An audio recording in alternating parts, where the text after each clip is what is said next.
निस्सीहियाय मथेन वंदामि इच्छामि खमासमनो वंदी उजावणी जय निस्सीहियाय मथेन वंदामि इच्छ कार सुहुराई सुख तप शरीर निराबाध सुख संजम यात्रा निर्वहो छोजी स्वामी साता है जी बात पानी नो लाभ देजो जी इच्छामि खमासमनो वंदी उजावणी जय निस्सीहियाय मथेन वंदामि इच्छा कारेण संधिसौ भगवान अभूठ्योमि अभ्यंतर राय्यम खामेयो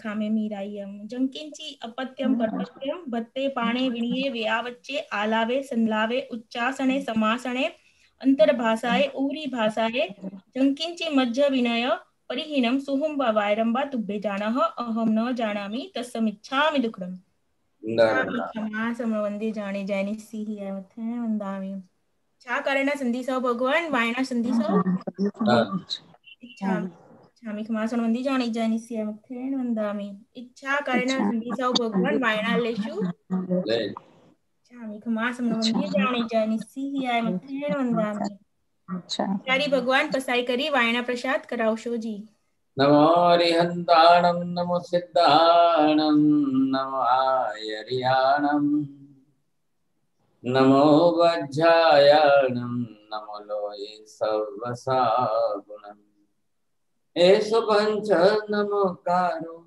सर्वभावपणासनो मङ्गलाणं च सर्वेशं परमं हवै मङ्गलम् जय जगजीव जोड़ी वेयाणो जगगुरु जगानंदो जगनाहो जगबंधो जय जगप्रियामहो वैभव जय सुयाण प्रभु तीर्थयराणम् अपच्छिमो जय जय गुरुलोगाणम् जय महपा महावीर सर्वारिष्ट प्रणाशाय सर्वाभिष्टार्थदायिने सर्वलब्धि निधाना श्री गौतम स्वामिने श्री सुधर्मा स्वामिने नमः अज्ञानतिमिरान्धानां ज्ञानाञ्जनशलाकया नेत्रमुन्मीलितं येन तस्मै श्रीगुरवे नमः। उत्तरायण सूत्र आगम शास्त्र जो कि परमात्मा महावीर की अंतिम देशना है और हम दीपावली से लेकर के जो भगवान महावीर की अंतिम देशना आप सुनते चल रहे हैं। अच्छा है, आपका रस है, रुचि है, इंटरेस्ट बढ़ता है तो मुझे भी थोड़ा समझाने का ज्यादा मन होता है। हमने 30 अध्याय पूरे किए हैं और आज हम 31वां अध्याय ले रहे हैं। 31वें अध्याय का नाम है यहाँ पर चरण विहि। ये जो अध्याय है चरण विहि, आप देखिए आत्मा के मूलभूत गुणों के अंदर जो है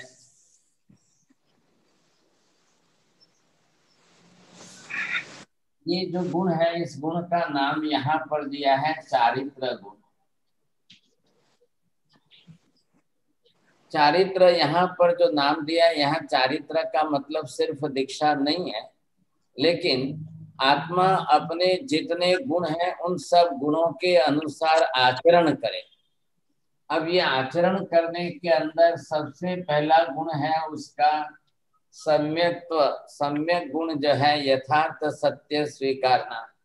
इसी के साथ समता है, नम्रता है, सरलता है, संतोष है, दया है, करुणा है, गंभीरता है, धीरज है और शांति है, ध्यान है और दया है, करुणा है, धीरजता है। और ये सब जितने गुण आप देख रहे हैं, अब एक एक गुण का हम विशेष विचार करें। ये समता का गुण यहाँ पर है, ये नम्रता का गुण है, ये सरलता का गुण है, ये संतोष का गुण है। अब इन सब गुणों की बात हम जितने विचारें तो हमको स्पष्ट रूप से ये ख्याल आएगा कि इन गुणों का आचरण करते रहना ये है चारित्र। Just to be put it in your practical life. अब भगवान ने धर्म किसको कहा है पहले ये समझ लो। धर्म એટલે શું જેને આપણે ધર્મ કહીએ છીએ એનો અર્થ એક જ છે આ ગુણો ઉપર જે આવરણીય કર્મ આવી ગયું હવે એનો ક્ષય કરીને ગુણ પ્રગટ કરો। अब आत्मा के तो गुण ही है, अब गुणों के ऊपर आवरण आ गए। अब जैसे जैसे जिन गुणों के ऊपर यहाँ पर अब ये गुण है और इस गुण के ऊपर ये आवरणीय कर्म आया, ये कर्म हो गया। अब ये ज्ञान का गुण है तो आवरणीय कर्म आया तो ज्ञानावरणीय कर्म हो गया। तो ये दर्शन का गुण है और इसके ऊपर ये आवरणीय कर्म आया, ये दर्शनावरणीय कर्म हो गया सब। अब इन सब गुणों के ऊपर आवरण है। ये एक जो है दिस चारित्र, it is just the group name. अब ग्रुप नेम मतलब कितने ग्रुप है इसके अंदर। अब आप होमवर्क करने वाले हो क्या कोई? બીજા કયા માજી છે હોમવર્ક કરવા વાળા બોલો? હવે શું છે ઘણા ડોશીમાં છે મારાથી વધારે કહેવાય તો નહીં સમજે। આ એક માજી બ્લુ સાડી વાળા બોલવા વાળા છે પણ એ હોમવર્ક નહીં કરે। ચારિત્રના 70 ગુણ છે સાહેબ। માજી એ નથી પૂછ્યું મેં, એવું નથી પૂછ્યું। હવે તમે હોમવર્ક કરવાના હો તો 108 ગુણ લખજો। તમે જે બોલ્યા ચારિત્રના ચારિત્ર પદ જે નવપદમાં આવે છે એનું બોલ્યા તમે। હું અહીંયા આત્માના ગુણોની વાત કરું છું कि आत्मा के गुण जो है, अब ये मैंने लिखे हैं कि सम्यक सत्य है, समता है, नम्रता है, सरलता है, संतोष है, दया है, करुणा है, गंभीरता है, धीरजता है। जितने गुण है आप लिस्ट बनाओ, बहुत बड़ा लिस्ट बनेगा। अभी कोशिश करेंगे तो 108 बनेंगे एक वीक के अंदर, फिर एक बरस के अंदर 1008 बनेंगे। अब इन सब गुणों के ऊपर हुआ क्या है, इस गुण के ऊपर ये कर्म का आवरण आ गया, ये बन गया मिथ्यात्व। इस गुण के ऊपर कर्म का आवरण आ गया, ये बन गया क्रोध। अब इस गुण के ऊपर ये आवरण आ गया, इसके कारण ये बन गया मान। इस गुण के ऊपर ये आवरण आ गया, इसके कारण बन गया माया। अब इस गुण के ऊपर ये आवरण आ गया, इसके कारण ये बन गया लोभ।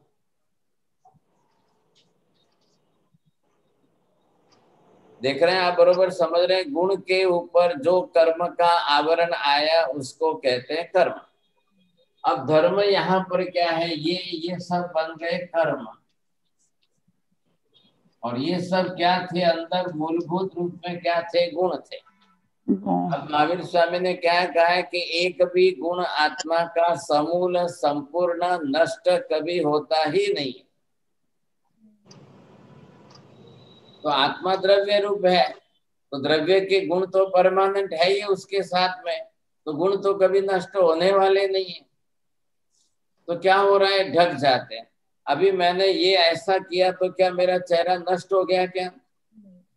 अभी मैंने आप खाली कपड़े से ढका है, अब ये आवरण निकल जाए तो फिर वापस खुला स्पष्ट दिखाई देता है। अब रोज आवरण आएगा, अब रोज उसको निकालो, रोज आवरण आएगा, रोज निकालो। अब रोज हम निकालते कितने हैं और रोज आवरण आता कितना है? कर्म का आवरण जो आत्मा के ऊपर बढ़ता है वो कितना बढ़ता है, और कर्म क्षय करने के लिए अब ये क्या हो गया, कर्म। अब यहाँ पर महावीर स्वामी ने कहा कि धर्म क्या है, अब इसके ऊपर से, इसके ऊपर से, इसके ऊपर से, अब जो भी है जिस किसी भी कर्म के ऊपर से, अब उसके ऊपर से कर्म का आवरण हटाना। जितने प्रमाण में जितने, अब ये आवरण जितने प्रमाण में हटे तो ये है उसके कार्मिक एटम्स। अब आप ये उसकी निर्जरा करो, अब जितनी निर्जरा होगी तो यहाँ से इतने प्रमाण में गुण प्रकट होगा। अब ये जो गुण यहाँ प्रकट हुआ, ये इसका नाम सम्यक्त्व। अब ये कर्म का आवरण अभी बचा कितना है और आपने घटाया कितना? किसी ने 10%, किसी ने 20%, किसी ने 30%, किसी ने 40%। अब जितना जिसका परसेंटेज कम हुआ उसको उतनी श्रद्धा होगी, और बाकी का आवरण जो लगा हुआ है वो मिथ्यात्व का। तो अभी हमारे अंदर क्या है? ये मिथ्यात्व पड़ा है 70%, और ये गुण अंदर से प्रकट हुआ 30%। बस मैं इसी के लिए मेहनत कर रहा हूं। मेरे को भी बोलने वाले बोलते हैं, शू તમે 10 ડોસીમાઓમાં તમે એટલા 2 કલાક બગાડો છો, શું ફાયદો છે, શું વળવાનું છે? આ તો બિચારા ડોસીમાઓને શું કામ હોય, કઈ ના હોય એટલે बैठा છે। मेरे को बोलने वाले कहते हैं।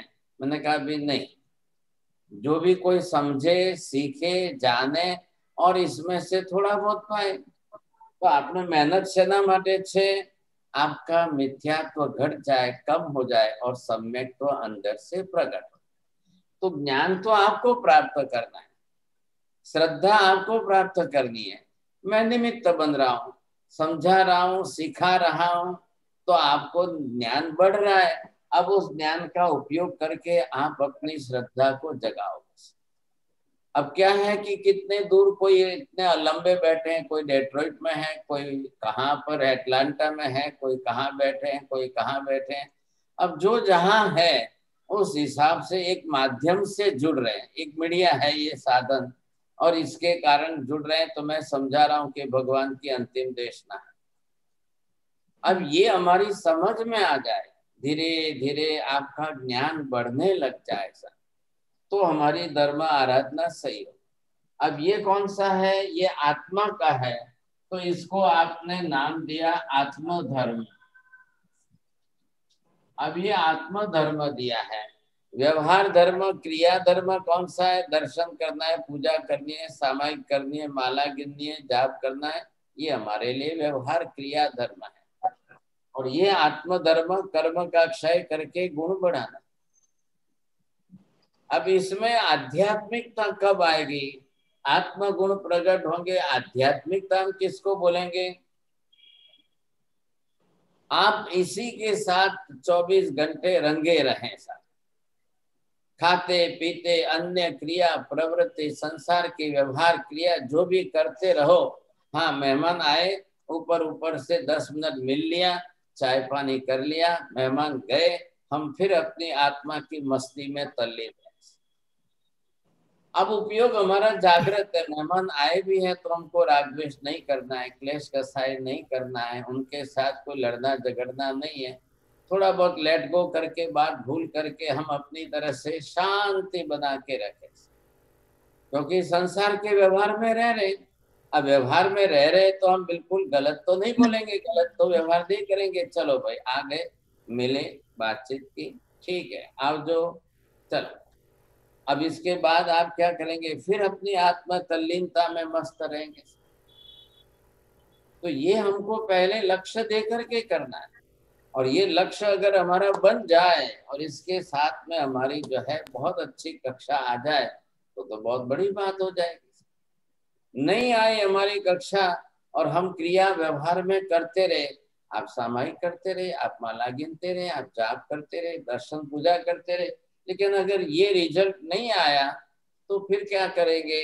बच्चा स्कूल जाता है, वो खेलता है, कूदता है, पढ़ता है, घर आता है, लेकिन फेल होता है। अब वो उसी क्लास में 2 बरस रह जाए, 4 बरस रह जाए तो उसका रिजल्ट तो नहीं आएगा, विकास तो नहीं होगा। तो यहाँ पर आपको ये बताया जा रहा है चरण विहित। अब ऐसा सुंदर चारित्राचार पालना है, सुंदर आचरणा करनी है कि भाई कर्म का प्रमाण घटे, निजरा हो और अंदर से गुण प्रकट हो। अब लक्ष्य ये है कि गुण प्रकट करना है, तो गुण तो कर्म के आवरण के नीचे दबा हुआ है। ढक्कन के नीचे आपके तपेले में दूध है, चाय है, कॉफी है, सब्जी है, दाल है, रोटी है, वो ढक्कन के नीचे दबी हुई है। अब ढक्कन का आवरण आप घटाएंगे तब जाकर उसमें से आपको दिखाई देगा, पता चलेगा हाँ किसमें है, किसमें है, किस तरह से है, तो आपको ख्याल आएगा, नहीं तो नहीं ख्याल आएगा सब। तो ये हमको अंदर से करना पड़ेगा ना, एक एक गुण का प्रगटीकरण करना है, आवरणीय कर्म का प्रमाण घटाना है, बस बात इतनी सी है। जैसे एक व्यापारी को आप जानते हो, देखते हो कि भाई उसने कितना बिजनेस किया, तो आज की उसकी कमाई कितनी हुई, कितनी कमाई हुई, वो रोज हिसाब तो करता है ना अपना।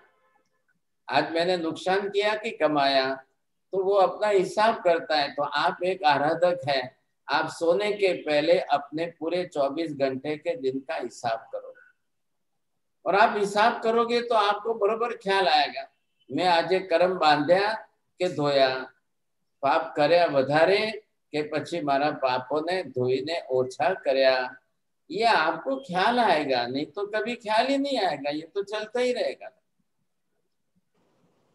इसलिए प्रयत्न करना है, पुरुषार्थ करना है, हम अपनी तरह से इस प्रवृत्ति के अंदर पुरुषार्थरत रहे। साधक है हम, आराधक है, तो साधक अपना निरीक्षण करेगा, आत्मनिरीक्षण करेगा। अभी इसके अंदर किस कर्म के कारण, किस आवरण के कारण कौन सा गुण ढका है, ये ढक गया है, तो अब मेरे में दया कम हो रही है। क्यों हो रही है ऐसा? मेरे में करुणा भाव घट रहा है, ये मेरे में जो है क्षमा भाव घट रहा है, ये मेरे में शांति क्यों घट रही है, ये मेरे अंदर धैर्य गुण धीरज कम क्यों हो रहा है, ये आप देख।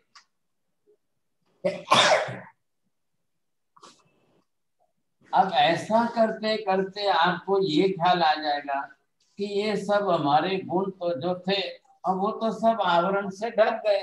अब आवरण से गुण ही ढक गए, तो महावीर स्वामी ये कह रहे हैं कि ये तो आपका मोहनीय कर्म बढ़ गया। अब ये मोहनीय कर्म आपका बढ़ गया। अब क्या था? चारित्र गुण था, वो ढक गया, मोहनीय कर्म बन गया। अब आप दुनिया में कहीं पर भी हो, कल महाविद्य में हो तो भी यही है। अब ये कर्म हमारे इतने कर्म इतने कर्म इतने कर्म के आवरण से हम दबे हुए ढके हुए, तो अब इसको प्रकट कब करें? और आज इस मनुष्य जन्म में, कीमती जन्म में संभावना है, कल यहाँ से जाने के बाद हमारी गति क्या होगी, कल हम तिर्यंच गति में, कल दूसरी गति में, कल कहाँ चले जाएंगे पता नहीं। फिर वहां ये काम होगा कि नहीं होगा? आज तो चांस तो है, कम से कम मनुष्य जन्म मिल गया, भगवान का कुल मिल गया, धर्म मिल गया, देव गुरु मिल गए, तत्व समझ में आ रहा है, ज्ञान हो रहा है, सच्चाई सामने आ रही है। अब आज नहीं हुआ तो फिर कब होगा, ये बात है। तो यहाँ पर इसलिए ये प्रयत्न हो रहा है कि हम चारित्राचार, ये है चारित्राचार। હવે તમે સામાયિક શેના માટે કરો છો? આ જો આ સમતા માટે કરો છો। આ સમતાનું ગુણ છે, એના ઉપર આવરણીય કર્મ ક્રોધનું છે, એને ઘટાડવા માટે અને સમતાનું ગુણ વધારવા માટે સામાયિક કરી। પૂજા શેના માટે કરો છો? માન કસાય આપનું ઘટે, નમ્રતાનો ગુણ વધે, પરમાત્મા પ્રત્યે પૂજ્ય ભાવ પ્રગટે, એના માટે કરી રહ્યા છીએ। तो ये पूज्य भाव हमारा बढ़ाना है, सबके लिए है। हम इसी तरह से चलते हैं। हम दान क्यों दे रहे हैं? हमारी दया है अंदर, दुनिया के जीवों का दुख देख करके हमको अंदर से ये भाव प्रकट होना चाहिए, हम कर रहे हैं। आप सत्य क्यों बोल रहे हो भाई साहब? असत्य बोल करके मैं कर्म बांधूंगा, झूठ बोल करके मुझे पाप लगेगा, मैं ये छोड़ दूं, इसके लिए मैं बिल्कुल सत्य बोलना पसंद करता हूं। मुझे क्या फर्क पड़ रहा है ऐसा? कई मारी इज्जत जती रहे छे, कोई जरूर नहीं है। मुझे झूठ बोलना नहीं है, मुझे झूठ बनाना नहीं है, अपनी तरह से अंदर से स्पष्ट करना है। ये हो तो काम हो जाएगा, समझे। अब यहाँ पर जो है चरण विहि, ये 31वां अध्ययन है। चरण विहि पड़े पवखा में जीव सुहावहम, जम चरिता बहु जीवा तिन्ना संसार सागरम। એવું ચારિત્રાચાર અહીંયા ભગવાન કહે છે કે જેનું આચરણ કરીને સંસારમાં અનેક જીવો તરી ગયા છે, સંસાર તરી ગયા છે। એટલે હવે એ માટેની શું વિધિ છે એ આગળ આપણને કહે છે। લેશા સુછ સુકા એસુ છતકે આહાર કારણે जे भिक्षु जय निचम सेन अच्छई मंडले। अब यहाँ पर एक मुख्य बात राखी है कि जिस तरह से जिन जीवों के प्रति यहाँ पर हर एक श्लोक के अंदर लास्ट में आता है कि जे से न अच्छई मंडले। अब इसका अर्थ ये है कि वो संसार के चक्र में घूमता नहीं है। मंडलाकार मतलब स्पाइरल फॉर्म। अब जो स्पाइरल फॉर्म के अंदर हम घूमते रहे संसार के अंदर जन्म मरण चलता रहे, एक के बाद एक जन्म मरण करते हुए घूमते रहे साहब, तो इसमें तो कभी अंत ही नहीं आएगा। तो यहाँ पर जो है इसमें से एक एक में से आपको बाहर निकलना है। हिंसा में से बाहर निकलो, झूठ में से बाहर निकलो, चोरी में से बाहर निकलो, अब्रह्म मैथुन सेवन में से बाहर निकलो, परिग्रह में से बाहर निकलो, क्रोध में से बाहर निकलो, मान में से जरा ऊपर उठो। हम कहाँ फर्क पड़ जाता है? ये है चरण विधि, चारित्राचार की विधि है। हम अपने आप को संभाल लें, समझे कि नहीं, ताकि हमको भी ख्याल आवे। ये मुख्य है। गाहा 16 हिमतः असंजमीय जे भिक्षु जय निचम सेन अच्छई मंडले। अब जिसके अंदर देखिए 16 प्रकार के अध्ययन में श्री सुईगणांग सूत्र में सूत्र कृतांग 16 अध्याय के अंदर अर्थात समय, वैतालिक, उपसर्ग, परिज्ञा, श्री परिज्ञा, नरक विभक्ति, वीरस्तव, कुशील, सुईगणांग आगम का नाम है, उसमें भी इस तरह की बात अलग से हमको अलग अध्यायों में की है। अब 21 विषय सबलेसु 22 परिसय से भिक्षु जय चम सेन अच्छई मंडले। अब 21 प्रकार के जो है सबल योग में और 22 प्रकार के परिसरों को जो सहन करता है, तो उसको संसार के चक्र में परिभ्रमण करने की कोई आवश्यकता नहीं रहती है बाद में।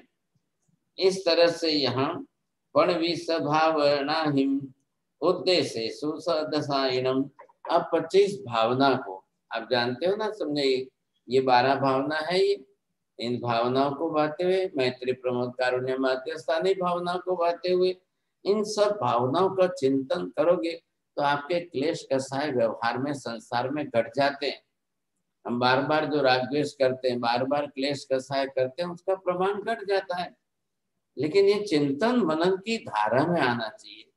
अब ऐसी स्थिति के अंदर मन को समझाना बड़ा मुश्किल है।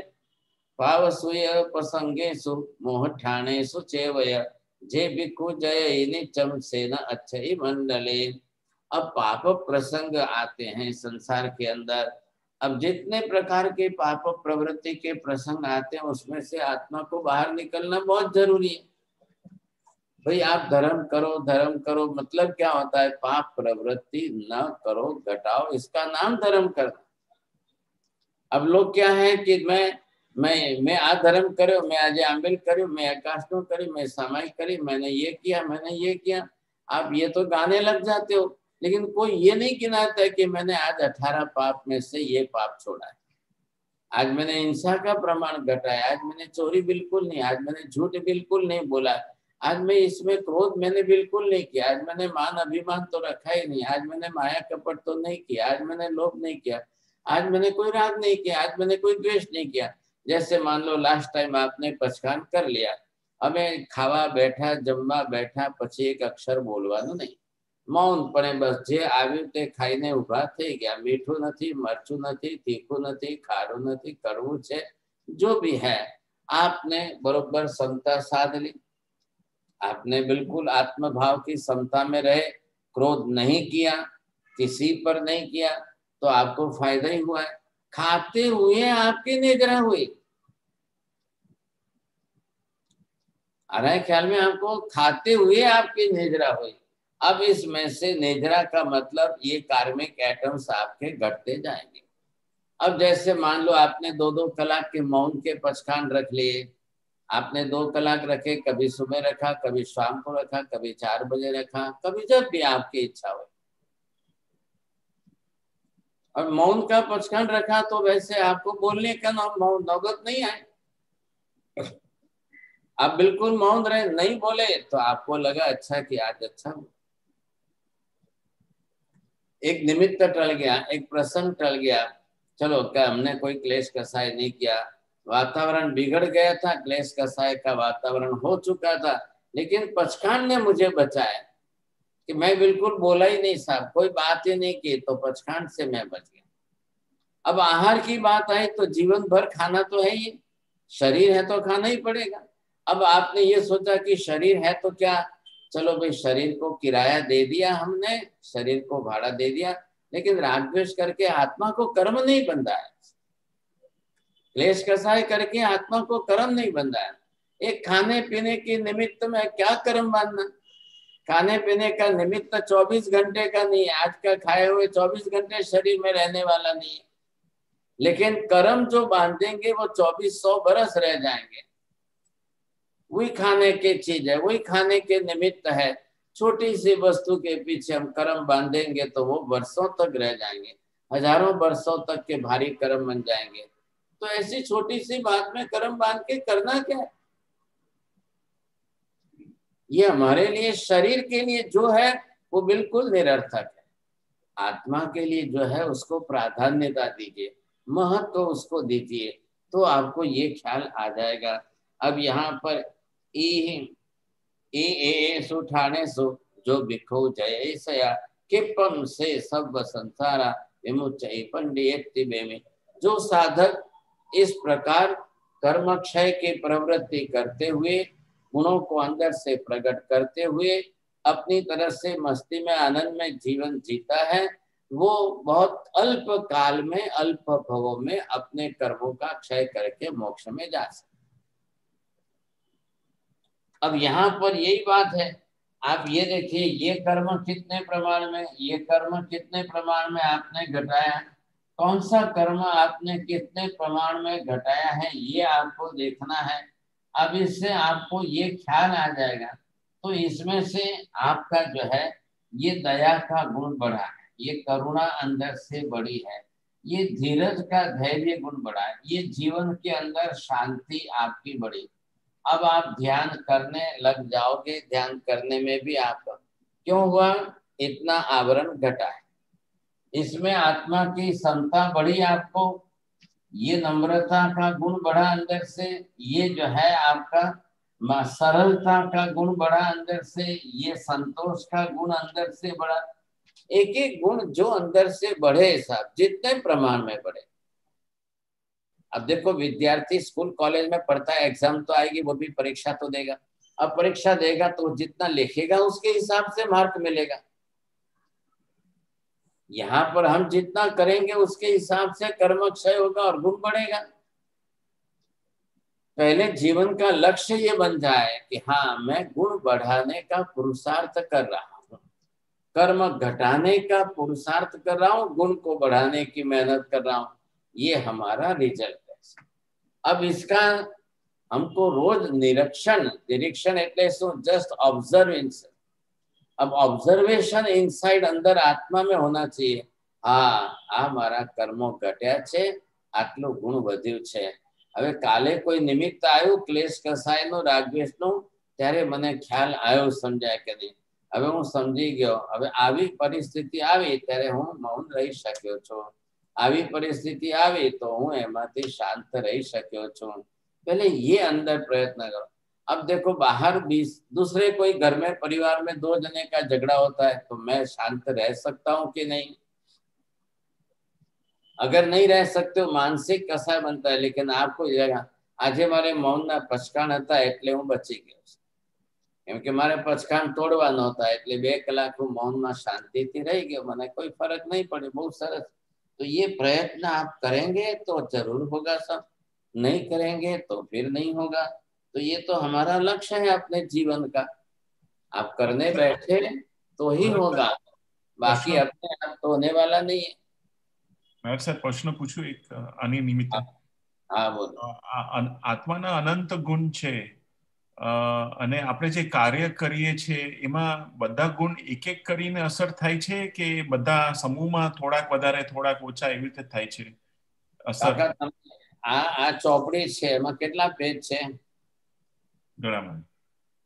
આ ચોપડી છે એમાં 200-300 પાના છે। બરોબર। હવે તમે એક હાથે બધા જ વાંચી જશો?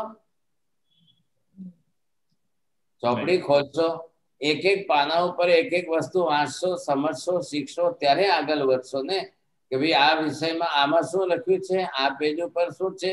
જોવાથી તમને ચોપડી એકલી દેખાણી 300 પેજ દેખાય, પરંતુ હવે તમને અંદરથી કયા પાના ઉપર શું છે, કયા પાના ઉપર શું છે, ક્યાં શું વિષય છે, એ તમને કેવી રીતે ખબર પડશે. એમ આત્માની અંદર બધા ગુણોનું એક નામ ભેગું કરી દો કે ભાઈ અનંત ગુણ છે. आप अनंत का विभाजन करो, अलग अलग आप विभाग करो तो आपको लगेगा कि हाँ ये गुण है, ये गुण है, ये गुण है.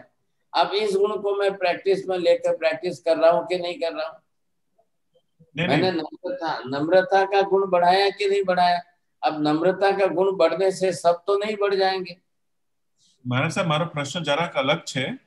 આપણે કંઈ કાર્ય કરીએ તો એમાં 2-3 ગુણ એક સાથે એને અસર થાય કે એક જ ગુણને પર ડીપલી અસર થાય, એવી રીતે એ જરા સમજાતું નથી.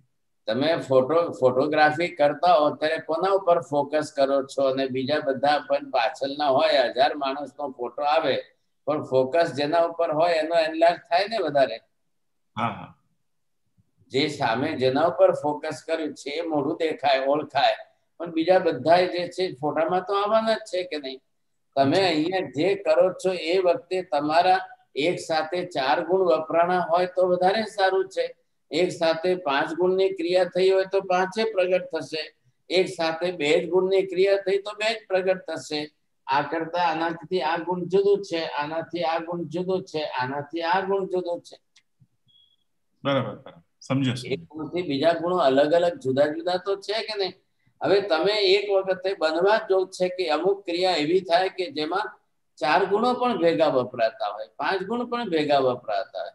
જ્યાં જેની જરૂર પડે સમજાય કે નહીં, તો એનો ઉપયોગ થાય તો તમને ગુણો પ્રગટ થાય છે, વધે છે ગુણો, એક સાથે કામ લાગે છે, સમજાય કે નહીં. પણ જ્યારે હોય ત્યારે તમે દિવાલ ઉપર વોલ જુઓ છો, ઘડિયાળ વોલ ક્લોક જે છે, પણ હવે વોલ ક્લોકમાં તો 12 આંકડા લખેલા છે, બધી આખી ઘડિયાળ દેખાય, પણ એ કાંટા પ્રમાણે તમને ખ્યાલ આવ્યો કે હવે આ 8:35 થઈ છે, તો તમે સમજી શકો. તો એવી રીતે જે ગુણનો જે વખતે ઉપયોગ કરવાનો ટાઈમ આવ્યો, તમે રસ્તા ઉપર ચાલતા કોઈ ગરીબ ભિખારી મળ્યો ને હવે તમને માંગે છે, તો ત્યાં તમારે શું વિષય, કયો ગુણ લેવાનો કે ભાઈ મારામાં જે છે દાનનું ગુણ છે કે નહીં, હું આપી શકું એમ છું કે નહીં, કે પછી મને ક્રોધ જ આવે છે, સવારના પોરમાં ક્યાં સામે भिखारी મળ્યો. अब आपको अंदर से विचार तो आना चाहिए ना.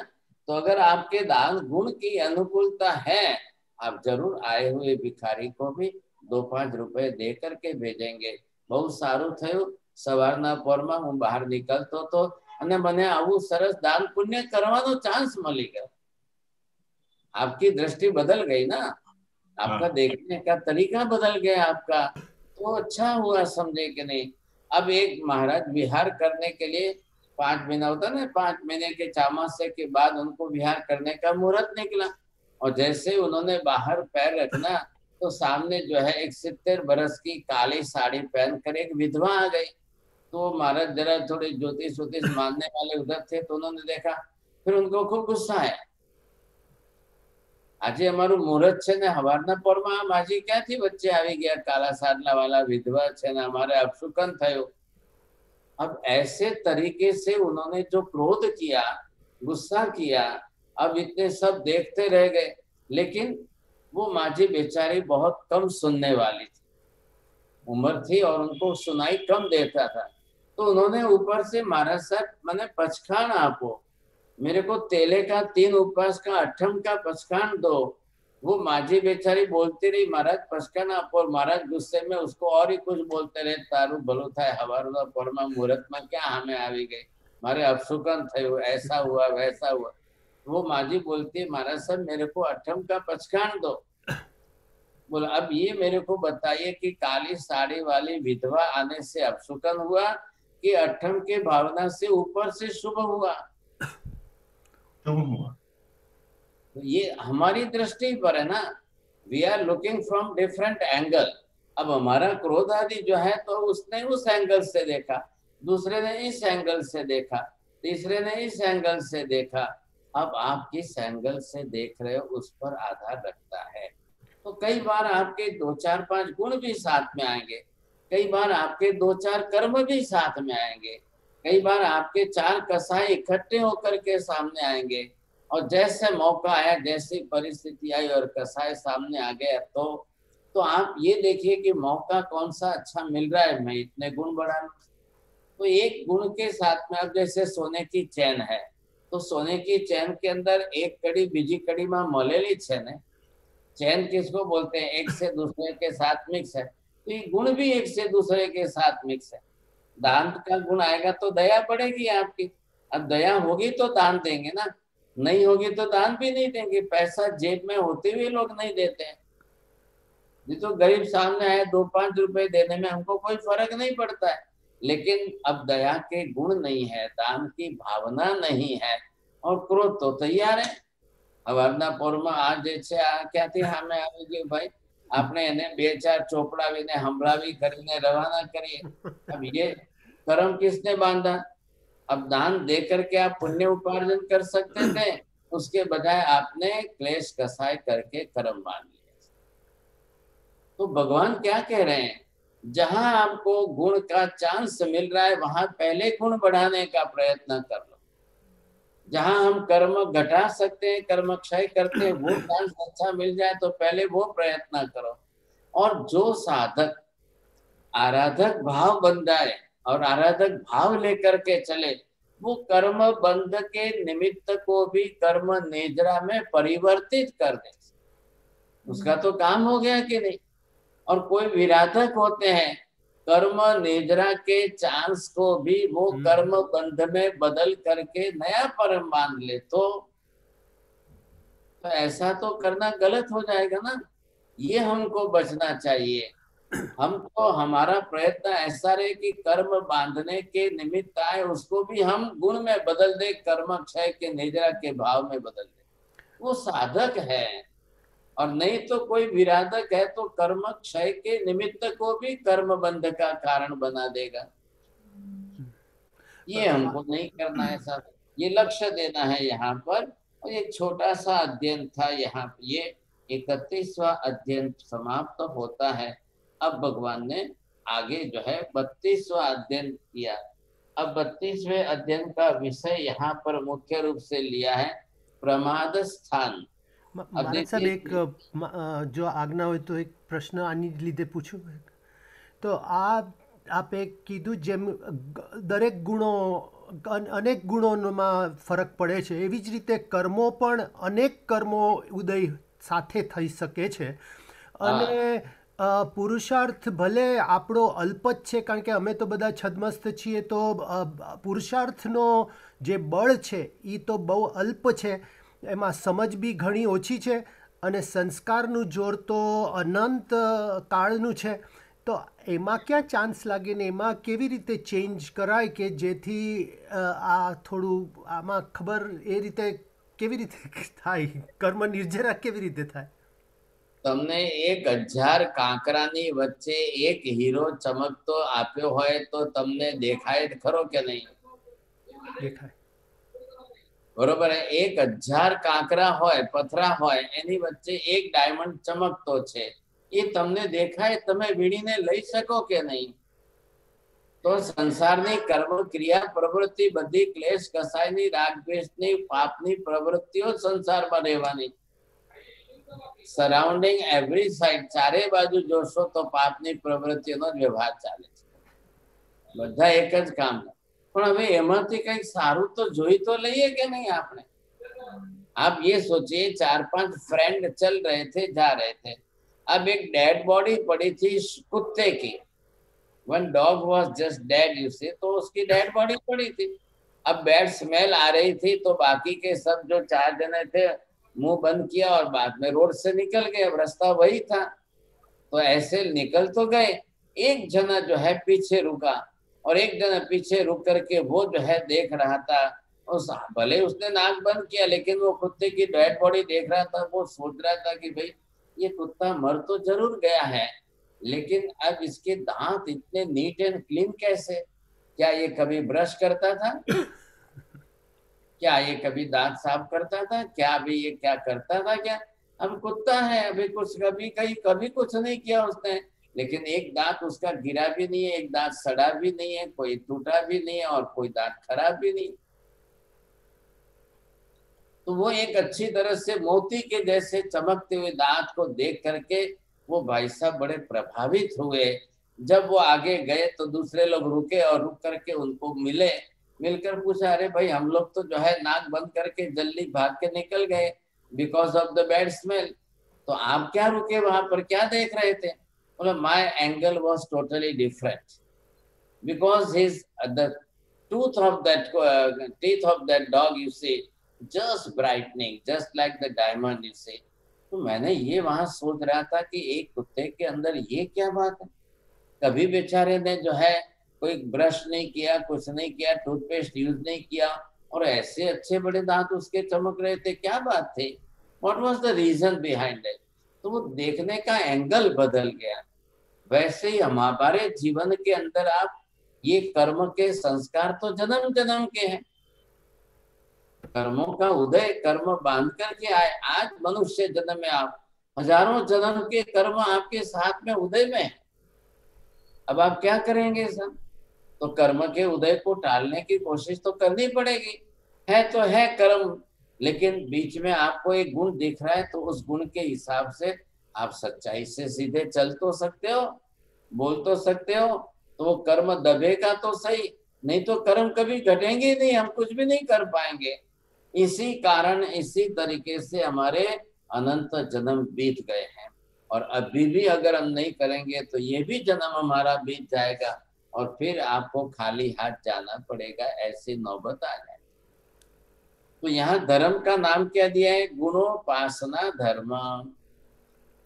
गुणों की उपासना करना ये धर्म है। और दूसरा नाम क्या दिया है? कर्म के आवरण को घटाना ये धर्म है। तो कर्म का व्यवहारिक आवरण धर्म पर में है। नहीं होता है, व्यवहारिक धर्म में आत्मधर्म नहीं होता है। तो જ્યારે થાય ત્યારે કરો ને, વ્યવહારથી બહાર નીકળીને કરો। તમને આખો દિવસ સંસારમાં કેટલા વ્યવહારની આતે રહો છો? नहीं व्यवहार नहीं, व्यवहारिक धर्म आपने जो पहले बताया ना, व्यवहारिक धर्म વ્યવહારિક कीधु ना आपे के વ્યવહારિક બધું ધર્મ भी व्यवहारिक दर्शन। धर्म करना है। व्यवहारिक धर्म सामायिक का है, क्रिया हाँ, का है, दर्शन का है, पूजा का है, जाप का है, वो भी करना ही है। लेकिन उसमें आत्मधर्म नहीं होता है। उसमें भी होता है, क्यों नहीं होता है? आप मंदिर में पूजा करने गए तो पूज्य भाव प्रकट हुआ, ये आत्म धर्म गुण है कि नहीं? अच्छा, आपने खमासना दिया, वहां पर विनय गुण आपका प्रकट हुआ कि नहीं? आपने मंदिर में सुख शांता शांति रखी तो ये गुण प्रकट हुआ कि नहीं? आपने सामायिक ली और सामायिक के अंदर समता साधी और मौन रहे तो ये गुण प्रकट हुआ कि नहीं हुआ? तो क्रिया है, तो क्रिया तो उद्देश्य तो गुण के लिए। क्रिया मतलब क्या है? एक प्रैक्टिकल हम कर रहे हैं, लेकिन अंदर तो गुण तो है ही ना, तो गुण बढ़ाने के लिए तो हमारी क्रिया है। अब ये है कि वो रेगुलर क्रियात्मक रूप से हम कर रहे हैं, इसलिए हमने उसको व्यवहार धर्म नाम दिया। अच्छा, और ये यहाँ पर गुण धर्म नाम दिया है, गुणात्मक धर्म है, गुणोपासना धर्म। But the intention must be of that कि भी मारे गुण વધારવો છે, गुण प्रकट करना जरूरी है मुझे, क्या उसके लिए मैं क्रिया व्यवहार करता हूँ। कल अब आप सामायिक में नहीं है तो क्या समता नहीं रखेंगे? भले ही सामायिक में नहीं हो तो भी आपको समता रखनी। आप मंदिर में नहीं भी बैठे हो तो भी बाहर आपको जो है जाप करना है, कौशक करना है, ध्यान करना है, साधना करनी है। कोई जरूरी थोड़ी है कि हम हमेशा मंदिर में रहे तो ही करें, बाहर निकले तो कुछ नहीं करें, ऐसा नहीं है। वहां पर भी आपकी आराधना की क्रिया प्रवृत्ति वो आराधक भाव परिणाम के साथ है, वो बनी रहनी चाहिए, ये जरूरी है। चलिए अब क्या आ रहा है यहाँ? प्रमाद स्थान अध्ययन। अब आपका यहाँ पर जो मुख्य हेतु दिया है, अब वो भी किसका दिया है ये समझिए। अब प्रमाद क्या बोलेंगे आप? किसको प्रमाद बोलेंगे? બોલો, પ્રમાદ કોને કહેવાય કાકા? આજે નથી, આળસ આવે છે, મારે લેક્ચર નથી સાંભળવું, થોડું अब સુઈ લઉં। ये हाँ, ये इतना ही, ये हम जो अर्थ कर रहे हैं बस हमारा जनरल मीनिंग हम यहाँ तक ही है। तो यहाँ पर देखिए, आत्मा अपने गुण में प्रवृत्त एक्टिव न रहे और कर्म में एक्टिव रहे, तो ये प्रमाद हुआ कि नहीं हुआ? जब ओरिजिनली आप गुणवान है और आत्मा के गुण अंदर है और आप गुण का आचरण नहीं कर रहे हो और ऊपर से कर्म प्रवृत्ति का आचरण कर रहे हो, तो जो हम गुण को अवॉइड करने की प्रवृत्ति करते हैं वो भी प्रमाद है। चला है कि नहीं? अभी कभी कब कौन सा मानसिक प्रमाद होता है, कभी फिजिकल प्रमाद होता है, कभी वर्बल जो है वो भी बोलने में भी प्रमाद आता है। अब आप देखिए हर प्रकार के प्रमाद है, तो ये भी हमको कर्म बंध कराता है। प्रमाद भी हमको कर्म बंध करा रहा है, तो हम ये छोड़ें, उसमें से प्रमाद को छोड़ करके आगे बढ़े। अब हमको ये ख्याल आएगा कि मुझे ऐसा प्रमाद नहीं करना है, ये तो मेरे गुण की प्रवृत्ति है, गुणाचरण है, तो मैं प्रमाद क्यों करूं? अब ये सोच करके जैसे आप आगे बढ़ोगे तो धीरे धीरे अब इसमें से आपको आगे क्या धर्म ये हो गया। अब इसके सामने आपको ये देखना है कि ये अगर आप जो करते हो अप्रमत्त भाव,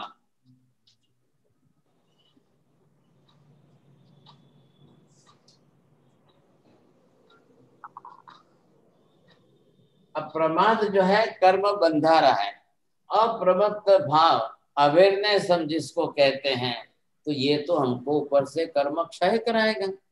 आप जो है मॉर्निंग वॉक में सुबह जाते हैं वॉकिंग करने के लिए, लेकिन आप उस समय प्रमाद में है कि अप्रमत्त है? मॉर्निंग वॉक करती हुई भी एक चींटी मकोड़ा को मैं देख करके उसको बचाता हूँ, तो आप उस समय मॉर्निंग वॉक में भी आपका जो है अप्रमत्त भाव बना हुआ है, ये तो फायदा है ना। ये हमको अपनी तरह से अंदर से करना बनाना पड़ेगा, नहीं तो मैं आंख बंद करके चलो कोई भी जीव जंतु आए मरे इसमें क्या फर्क पड़ गया है, मेरे को तो मेरा फिजिकल एक्सरसाइज करना है, मैं अपनी एक्सरसाइज करता रहूं, जो होना होगा सो होगा। ऐसा करने पर कर्म बंद होगा। तो यहाँ पर अप्रमत्त भाव में रहने का है। अब जब जब निमित्त आए तब तब चांस लो कि मुझे जब मौका मिले तब मैं अवेयरनेस में रहूं, अलर्टनेस में रहूं। जैसे हम गुरुवार को हम जाप का प्रयोग कर रहे हैं, क्लास के अंदर नवकार सीख रहे हैं, तो आपको ये ख्याल आएगा कि भी उस समय भी नवकार की साधना करने का हमारा उद्देश्य क्या है? कॉन्सेंट्रेशन, बाहर के फालतू विचारों को रोकना है और शुभ भाव को अंदर बढ़ाना है। तो ये जब हम कर रहे हैं तो वो किसके लिए कर रहे हैं? अप्रमत्त भाव के लिए। अब गिन रहे हैं माला, नवकार का जाप कर रहे हैं, नवकार की साधना, और फालतू विचार आ रहे हैं सब, अब दुनिया भर के फालतू विचार आ रहे हैं, तो ये वैचारिक प्रमाद हो गया आपका, विचारों का वैचारिक प्रमाद हो गया। अब उसको हमको दूर करना है, तो जरा मुझे अवेयरनेस के वैसे अवेयरनेस रख करके नवकार की साधना करनी पड़ेगी, तो बरोबर हो जाएगा सब। अब यहाँ पर जो है भगवान ने जो शब्द प्रयोग किए वो बोलता हूँ। अचंत काल समूलय सर्वस्व दुख सौजो प्रमुख ओ तंभास ओ में परिपुण्य चित्ता सुनेह एकंत ही यम ही अर्थम। अनादिकाल से जीव कसाय अविरति रूप वैसी प्रवृत्ति के अंदर रहा और ये संसार के अंदर इस प्रवृत्ति में कर्म को बांधता रहा, लेकिन तत्व को ज्ञान प्राप्त नहीं किया। मोक्ष क्या है, आत्मा क्या है, स्वरूप क्या है, ये समझ करके उसने कुछ भी नहीं सीखा, कुछ भी नहीं जाना, तो उसका प्रमाद भाव है कि नहीं? आज आपके पास 9 तत्व सीखने के लिए सब कुछ है, आत्मा को समझने के लिए आज आपके पास ज्ञान वगैरह सब कुछ है, फिर भी हम नहीं सीखना चाहते हैं, फिर भी हम जानना ही नहीं चाहते हैं। बहुत लोग हैं अब नहीं जानने वाले, नहीं सीखने वाले, नहीं समझने वाले, वो उससे वंचित रह जाएंगे, तो प्रमाद के कारण उसका तो अज्ञान तो बना रहा ना। तो ये जरूरी है कि भाई वो उसमें से बाहर निकले। दुखम हयम जस न होई मोहो, मोहो हो जस न होई तन्ना, तन्ना हया जस न होई लोहो, लोहो हो जस न किंचनाई। रागो ये दोषो वियकम बियम, कम्मम च मोह पभवम वयंती, कम्मम च जाई मरणस मूलम, दुखम च जाई मरणम वयंती। अब जीव जो है दुखी क्यों होता है भाई साहब? હવે મારે અહીંયા રાગદ્વેષ કરવું એ પ્રમાદ છે કે અપ્રમત્ત ભાવ છે? प्रमाद प्रमाद से। रागद्वेष करना प्रमाद क्यों करना भाई? आप क्यों कर रहे हो? क्या जरूर है? अब निमित्त तो आएंगे, कारण प्रसंग रोज आएंगे। Just ask your own self, अपने आप को पूछो, હવે આ બધા મારી સામે રાગદ્વેષ ક્લેશ કસાય કે મારે કરવું કે નહીં કરવું? મારે ન કરવું હોય તો જસ્ટ એક થોડીક વાર માટે હું રૂમ માંથી બહાર નીકળી જાઉં, હું ઘરમાંથી બહાર નીકળીને કલાક દેરાસરે મંદિર જઈને પાછો આવી જાઉં। तो आपने सामने से चलाकर अवॉइड तो किया ना। अब मुझे रागद्वेष नहीं करना था, क्लेश कसाय नहीं करना था, तो मैंने जा करके थोड़े टाइम के लिए मैं दूर जा करके आ गया। तो ये करना, प्रयत्न करना पड़ेगा, ये पुरुषार्थ है, अप्रमत्त भाव में रहने का पुरुषार्थ है, मुझे करना पड़ेगा। नहीं तो फिर रागद्वेष होते रहेंगे, मैं इसमें से बाहर निकल नहीं पाऊंगा फिर। अब इसके कारण आप रागद्वेष करोगे, वो कर्म के बीज है, कर्म के बीज है, तो उसके कारण कर्म का बंध होगा। किस कर्म का बंध होगा? रागद्वेष करने से मोहनीय कर्म का बंध होगा। अब मोहनीय कर्म का बंध होगा तो उससे क्या, उदय में आने से जन्म मरण आपके बढ़ते जाएंगे, जन्म मरण बढ़ते जाएंगे तो दुख भी उसमें आता ही जाएगा, दुख भोगते जाएंगे। अब ये दुख आपका घटेगा ही नहीं, तो फिर उसके कारण फिर दुख नाश हो तो मोह का नाश होगा, मोह का नाश हो तो तृष्णा आसक्ति घटेगी, तृष्णा आसक्ति घटेगी तो लोभ घटेगा, लोभ घटेगा तो अकिंचनत्व का गुण आपका बढ़े। अब जिस कर्म का प्रमाण घटेगा उसका गुण बढ़ता जाएगा। ये हमने यही तो समझा है यहाँ पर आत्मा के घर में। ये सब कर्म के आवरण से गुण हमारे दबे हुए। पहले आपने क्या सुना था कि कर्म गुण आत्मा के कभी समूल संपूर्ण नष्ट तो होते ही नहीं है, तो वो तो चिंता करने की जरूर नहीं है। लेकिन गुण विपरीत प्रवृत्ति क्रिया आचरण से गुण दब जाते हैं, ढक जाते हैं। ये इसको बोलना है आवरण। आवरण मतलब क्या? ढक्कन। जैसे ढक्कन से गुण दब गया, वैसे ये आत्मा के गुण भी कर्म के आवरण से दब गए। अब उसको ही तो प्रकट करना है। रागम च दोषम च तहेव मोहम उद्धत कामेन समूल जालम जे जे उवाया बड़ी बज्जी अब्बा ते के तैसा में अहान मोने। अब राग और द्वेष ये जो है मुख्य कर्म के बीज है। कोई पण क्रिया प्रवृत्ति राग द्वेष वो पूर्वक नहीं करशो तो कर्म बंधाश। अब हम कैसे उसको घटा सकें वो आप देखना है। अब ये हमारा धर्म हो गया। अब निमित्त आएंगे तब हम इसको रोकेंगे, समझे। जहाँ विसल अविरा जहाँ अविराला वसह समूले नमो सगाणम बसहि पसत्ता एमेव इत्थि निलय समझे नम बम बयारे सखमो निवासो। अब जो है इस तरह से अदंसरम चेव अपत्थनम च अचिंतनम चेव अकीर्तनम च इत्थि जन सारिय झाणु दुग्गम हियम सया बम्बचेरे रयाणम। अब ब्रह्मचर्य पालना है तो भाव में आना चाहिए ना, पहले मानसिक भाव में हमारे आएंगे तब जा करके पालेंगे, नहीं तो नहीं पाल सकेंगे लोग। मानसिक विकार बढ़ते हैं, कर्म की प्रकृति अंदर है उदय में। अब अंदर आपके मानसिक विकारों में अगर वैसी वृत्ति बने तब आप उल्टा चलेंगे, उल्टा बोलेंगे, दृष्टि खराब करेंगे, नजर खराब करेंगे, विकार वासना बढ़ेगी। तो बेटर है कि हमारे बुद्धि के अंदर वैसे भाव बने, अंदर बुद्धि में आत्मा के अंदर वैसे भाव बने। अब जाकर के हम उस तरह से हमारी दृष्टि को सुधारेंगे। दृष्टि अंदर से सुधरेगी तो ही फायदा होगा। अब जो है एगंतरत्व रुवे अताली से कोण इप ओसम दुख संपील मुवे इबालो न लिप इचेण मुनि विरागो। अब जो है संसार में है, आप भी रोड पर चल रहे हैं, हम भी रोड पर चल रहे हैं। कोई किसको देखेगा, कोई किसको देखेगा। अब कभी देखने में विकार आ जाता है दृष्टि में, कभी देखने में वासना आ जाती है, कभी देखने में आपके लोभ जग जाए, कभी रागद्वेष आपके बढ़ जाते हैं, कभी क्लेश कसाय बढ़ जाते हैं। अरे भाई संसार है, आप रोड तो किसी का अकेले का नहीं है। रोड पर तो रोज हजारों ही लोग आते हैं, जाते हैं, चलते हैं, निकलते हैं। ऐसी स्थिति के अंदर मैं अगर अपनी दृष्टि बदल करके सुधार के चलता हूं तो मेरे लिए कोई कर्म बंधन नहीं होगा। किसी को भी देख करके, किसी निमित्त को देख करके मुझे कोई कर्म बंधन नहीं होगा। ये हमारी दृष्टि अंदर से बदलनी है। एवेव रूपम मिगा ओपओसम गओपओसम उवे दुख हो परंपरा हो व दुष्ट चित्तो अदिना चिना एकमम जब से पुनः होए तो दुहम विभागे। अब जो है देखिए, कोई रूप की दृष्टि से, कोई रंग की दृष्टि से, कोई गंध सुगंध की दृष्टि से, कोई जो है स्वाद की दृष्टि से, कोई स्पर्श की दृष्टि से, अब कोई किस तरह से कर्म बांधेगा। ये सब हमारे लिए जो है पांचों इंद्रियों के 23 विषय, आप उसको भोग उपभोग करने की वृत्ति बनाओ, वो हमारे लिए कर्म बंधन के कारण बन गए। तो वो हमारा प्रमाद भाव है कि हम पांचों इंद्रियों के 23 विषयों में मस्त रहें, वो आपका प्रमाद है। अब आप मेडिटेशन न करते हुए टीवी पर बैठे रहो, आप सामायिक नहीं करते हुए टीवी पर बैठे हो, किसी को बोला जाए कि भाई एक सामायिक करो तो बोले इतनी देर तो नहीं बैठा जाता है, लेकिन वो टीवी देखने के लिए बैठे तो 2 सामायिक का टाइम चला जाए, वहां कोई तकलीफ नहीं है उसको।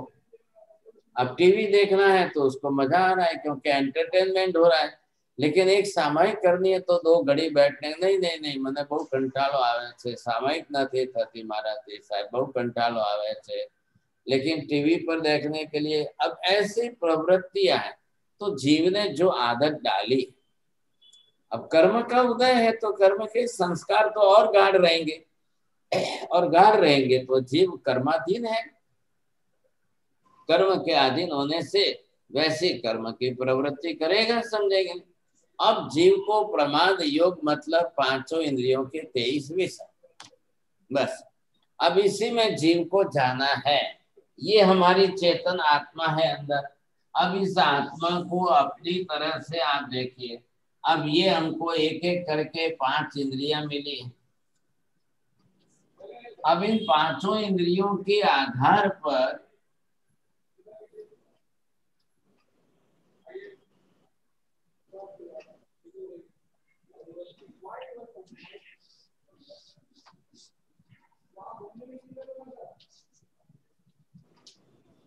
अब ये पांचों इंद्रियां हैं और इसके पीछे यहाँ पर ये मन है। अब मन को हर समय भागना तो है ही था। अब ऐसी स्थिति के अंदर आप कहाँ कहाँ भागते रहोगे, आप ऐसी स्थिति में कहाँ कहाँ भागते रहोगे मन। अब ये जिस तरह से जाएगा तो हमेशा ही आप पांचों इंद्रियों के पीछे मन को दौड़ाते रहोगे। अब पांचों इंद्रियों के विषय तो सामने आएंगे। एक वस्तु खाने के सामने आपको दिखाई दी, अब आंख के सामने आई, आपने ये वस्तु देखी, नहीं मुझे अभी खाना है, खाने की वस्तु देखी, खाने का विचार आ गया। कोई भी वस्तु सामने देखी तो अब ये पांचों इंद्रियां हैं, इनके राग द्वेष चल रहे था, और हम यहाँ इंद्रियों के विषयों में सुख मानने की बुद्धि वाले बन गए। इंद्रियों के विषय में हमको हमेशा ही मजा आ रही है, तो हमारी दृष्टि वैसे हमने बना ली। अब इसमें से बाहर निकलना कैसे, क्योंकि we become habitual with that. अब हैबिचुअल हो गए तो उसमें से बाहर निकलने का हमारा मन कैसे बनेगा सर। ये जो है चलता ही रहता है, चलते ही रहता। अब किसको इसमें से 5 इंद्रियों में से किसकी कौन सी इंद्रिय ज्यादा एक्टिव है, बोलो विजय भाई, तमने जे छे कई इंद्रियનો વિષય વધારે ગમે છે? आंखનો विषय, એમને આંખનું જોવાનો વિષય છે। आपको किसी को जो है जीव का विषय कोना વધારે છે, ખાવું જ વધારે, સ્વાદિષ્ટ જ વધારે, વધારે स्वाद वालू कोने गमे छे? ठीक है, कोई बोलेंगे नहीं सब, लेकिन सबका अपना अपना विषय, सबकी अपनी अपनी तैयारी रहती है। हर व्यक्ति सोचता है जिस समय जिसको जिसमें सा, अब हमारा मन उसी में चलता रहता है, चलता रहता है। अब वो जो है हमारे विषय बनते जाएंगे। अब ये एक एक विषय में तो जिसको ज्यादा, जिस इंद्रिय का विषय जिसमें एक्टिव रहेगा वो उसमें ज्यादा कर्म बांधेगा।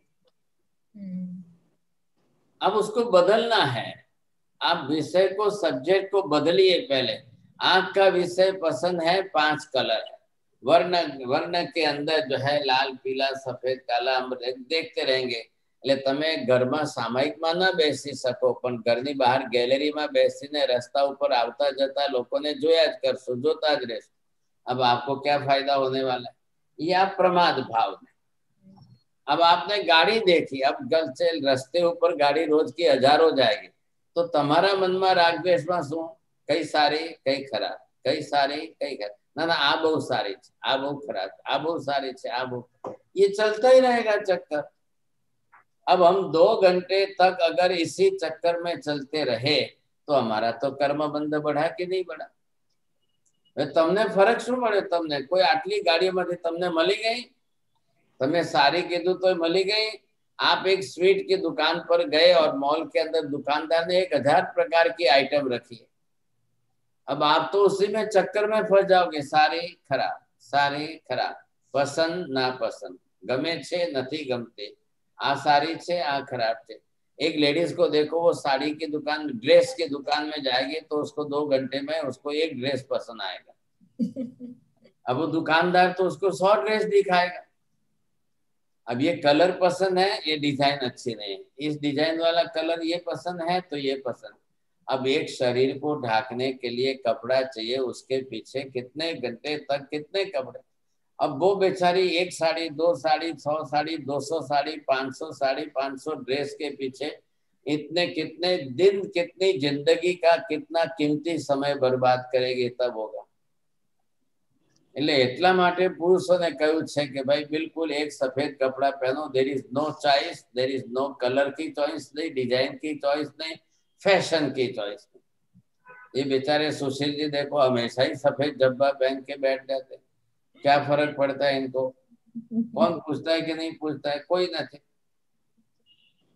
तो ये बिल्कुल हम आप निष्प्रिय बनते जाओ हर एक आइटम से निष्प्रिय बन के अप्रमत्त मैं कपड़े के निमित्त से निष्प्रिय हो गया हूँ मैं कलर के निमित्त से निष्प्रिय हो गया हूँ मैं डिजाइन के फैशन के निमित्त से बिल्कुल अलिप्त हो चुका हूँ अबे मारे शरीर ढाकवानु कपड़ो जो बीजू कई अब मैं आहार में निष्प्रिय हो गया हूँ बस मुझे पेट भरने से मतलब किराया शरीर को किराया देना है पेट भरने से अब शरीर के पीछे खाने पीने के नाम निमित्त को लेके मैं कर्म नहीं बांधूंगा एक तो अवॉइड करते जाओ एक अंदर से अवॉइड होता जाए समझे कि नहीं आप जैसे पहले हमने देखा लास्ट टाइम रसद चाहो मतलब क्या है आपने टेस्ट का त्याग किया है હવે હું જમવા બેસીશ ગમે તે જેવું આવશે એવું ખાઈ લઈશ કોઈ भी वस्तु में मैं टेस्ट का कारण क्लेश कसाय नहीं करूंगा चले आ विजय भाई नक्की કર્યું છે તો હવે એમને ઘણો લાભ થશે ઘણો ફાયદો થઈ જશે खाना पीना मतलब क्या है आत्मा को शरीर को किराया देना है शरीर को टिकाना है शरीर को चलाना है चलो लेकिन खाने पीने की बात उठे उसके बाद विचार नहीं करना 24 घंटे में आप 2 बार खाने का बैठते हो तो 2 ही बार आपको खाने के विचार आए बस उसमें से उठ गए अब उठ गए तो बाहर निकल गए तो दूसरा विचार नहीं आना चाहिए सीधी सी बात इतनी सी बात में अगर आप तल्लीन हो गए और आप मस्ती में आनंद में आ गए तो आपका तो बहुत बड़ा फायदा हो गया अब ये लक्ष्य बनना चाहिए तकलीफ ये है लक्ष्य नहीं बनेगा तो फिर हम उसके पीछे आसक्त अब ऐसे संसार में आसक्ति के कितने निमित्त है आसक्ति के और कितने निमित्त है कितने कारण है सब में से आसक्ति घटा एक विषय घटाते घटाते घटाते हम बिल्कुल निष्प्रिय होते जाए तटस्थ होते जाए अप्रमत्त होते जाए अब आपका कॉन्फिडेंस बढ़ जाएगा कि हवे मने आ वस्तु पजवे एम नहीं अब ये वस्तु मुझे सताएगी नहीं था क्योंकि जिसमें इच्छा तीव्र रहती है उसको प्राप्त करना भोगना इच्छा पूरी करना ये उसके साथ सब जुड़ा रहता है तो उसमें से एक बार मन हटाओ बाहर निकालो कोई फर्क नहीं पड़ेगा फिर उसमें से निष्प्रिय होते जाएंगे उस वस्तु के निमित्त आपका राग द्वेष नहीं होगा क्लेश कसाय नहीं बढ़ेगा कर्म नहीं बढ़ेगा ये हमको करना है ये लक्ष्य लेना है यहाँ पर तो यहाँ दुख संपील मुवे इवानी तन्हा मुव अब तृष्णा आसक्ति और तृष्णा घटनी चाहिए। મળ્યું તોય ઠીક, ન મળ્યું તોય ઠીક, મને શું ફરક પડે છે ભાઈ? આજ જોઈએ, આવું જ જોઈએ, આટલું જ જોઈએ, આમ જ જોઈએ, ऐसी आदत मत डालो। ये नहीं चाहिए भाई। शरीर को किराया दिया, चला, काम हो गया बस, तो जाकर के तृष्णा घटेगी हमारी, आसक्ति घटनी चाहिए। कोई जरूरी नहीं है कि भाई साधु महाराज कोई जो है ये त्याग कहा है, सबके लिए है। आत्मा का गुण है तो वो सबके लिए है। ये न काम भोगा समयम उवेंती, न या विभोगा विगयम उवेंती, चेतप ओसी अपरिकहि सोते सुमोहा विगयम उवेईम। अब जिस तरह से हमको ये देखना है कि अंदर से रागद्वेष घटे और मोह घटे। ओहम च मानम च तहेव मायम, लोहम दुगुच्छम अरईम रईम च, आसम भयम सोगम पुमिथि बेव, नपुंसवे अम विविहम विविहे अभावे। अब जिसमें हमारे राग घटे, द्वेष घटे, क्रोध घटे, मान घटे, माया घटे, लोभ घटे, दुर्गंछा घटे, हास्य घटे, भय घटे, शोक घटे, और ये सब घटता जाए, वेद आदि स्त्री वेद पुरुष वेद आदि घटते जाए, तब जाकर मोहनीय कर्म आपके प्रमाण में घटेगा। इन सब का बना हुआ है मोहनीय कर्म। अब ये घटे तो आपकी तृष्णा आसक्ति सब घटती जाएगी। तृष्णा आसक्ति घटेगी, आपका क्रोध मान माया लोभ राग द्वेष घटता जाएगा। बड़ा अच्छा फायदा हो सकता है आपको। ये आपको करते रहना है। सोत सब सदुह समुको, जब वाहि संयम जंतु में हम, दिहामय विपमुको सपसत्तो, तो हो ई अत्यंत सुई कयथो। आत्मा अत्यंत अनंत सुखी कैसे बनेगा? कर्मना उदयनी अंदर तो जीव सुखी थई शके एम નથી। ये सब अलग अलग कर्म के उदय है, तो इसमें तो सुखी बनने वाला नहीं। अब सुखी बनना मतलब क्या? તમારે શું થવું છે કાકા? સુખી થવું છે કે આનંદી થવું છે? બોલો, સુખી કોને થવું છે અને આનંદી કોને થવું છે? आनंदी। सुखी होने के लिए साधन सामग्री चाहिए, आनंदी होने के लिए ज्ञान चाहिए। साधन सामग्री न હોય તો આપણે આપણી મસ્તીમાં છે, वो आनंदी है। ખ્યાલ है कि આત્માનું અનંત સુખ ગુણ છે કે અનંત આનંદ ગુણ છે? सच्चिदानंद, परमानंद, ज्ञानानंद। आप ज्ञान के आनंद की मस्ती में हो, वो आपको आना चाहिए। मन गमती खावानी भावती वस्तु मળી એમાં તમે વધારે રાજી થાઓ કે તમને વધારે ચિંતન મનન કરીને સારું સમજાઈ ગયું ને અંદરથી જ્ઞાનનો પ્રકાશ થઈ ગયો, ખુલી ગયો, એમાં વધારે આનંદી થવાનું? तो एक बार हैबिचुअल आप बनेंगे तो आपको लगेगा।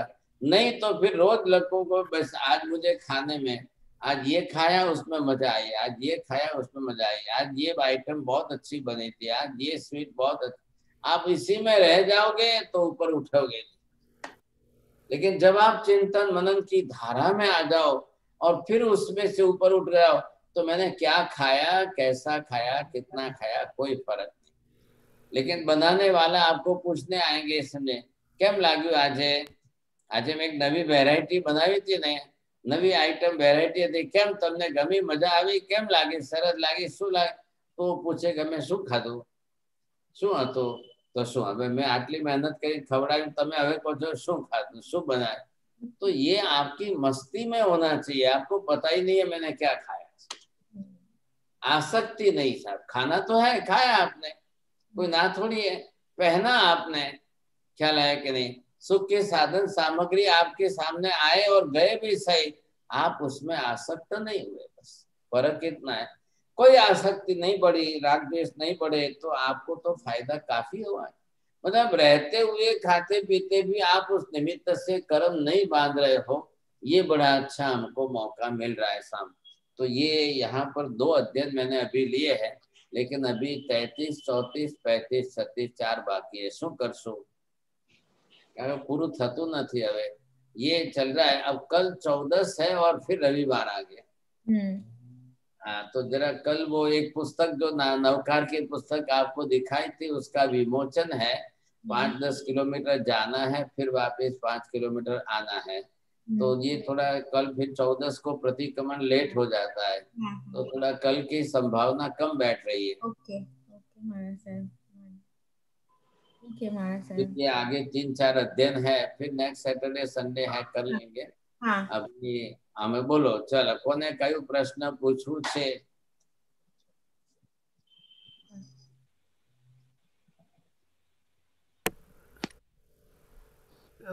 અથેળી વંદાવી ગુરુજી, મારે જરા પૂછવું હતું, અનાધિનો મિનિંગ શું છે? અનાધિ જે મિનિંગ મને ક્યાંય મળતો નહોતો. અનાધિ એટલે શું? તમે શું બોલ્યા? સ્પેલિંગ શું છે? ના ના, આપણે અનાધિ કહીએ છીએ ને, અનાદિ. અનાદિ અનાદિ 3 અક્ષર છે. એનો મિનિંગ શું થયો?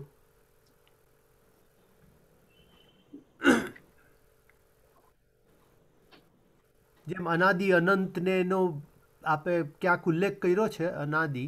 હા, હવે આ શું છે? આદિ. આદિ. હવે એની સામે આ શું છે? અનાદિ.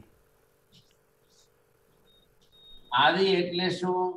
where there is beginning. અચ્છા. અને આનું અપોઝિટ આ થયું, એટલે શું થયું? નો where beginning. there is no beginning. ખ્યાલ આવ્યો? where there is no beginning, starting જ નથી. હવે તમે કહો કે આત્મા છે, આત્મા ક્યારથી છે? તો અનાદિ. અનાદિ. એક્ઝિસ્ટન્સ ઓફ સોલ, ખ્યાલ આવ્યો? એક્ઝિસ્ટન્સ ઓફ સોલ ક્યાંથી? તો ભાઈ આપણે ટાઈમ આપવો કઈ રીતે? 100 साल पहले से कि 1000 साल पहले से कि लाख साल पहले से? It is permanent. The thing which is permanent, that is called absolutely anadi, એટલે beginningless.